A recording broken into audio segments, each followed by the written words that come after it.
વડોદરાના નાગરવાડા વિસ્તારમાં ભાજપના પૂર્વ કોર્પોરેટરના પુત્ર તપન પરમારને એસએસજી હોસ્પિટલમાં મોતને ઘાટ ઉતારતા પહેલા નાગરવાડા મહેતાવાડીમાં આતંક મચાવનાર બાબર અબીબ ખાન પઠાણ સહિત 5 સાગરીતોની કારેલીબાગ પોલીસે મારામારીના ગુનામાં ટ્રાન્સફર વોરંટથી ધરપકડ કરી હતી। ત્યારબાદ રિમાન્ડ માટે તેઓને નામદાર કોર્ટમાં રજૂ કરી 10 દિવસના રિમાન્ડ માંગવામાં આવ્યા હતા। જોકે કોર્ટે રિમાન્ડ નામંજૂર કરી તમામને સેન્ટ્રલ જેલમાં મોકલી આપવાનો હુકમ કર્યો છે।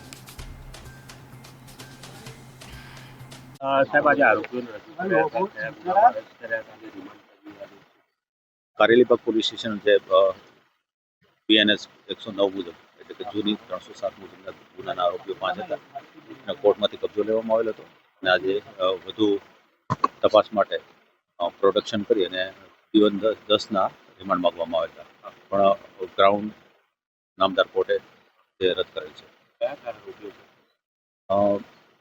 વસીમ, બાબર, સલમાન, મહેબૂબ અને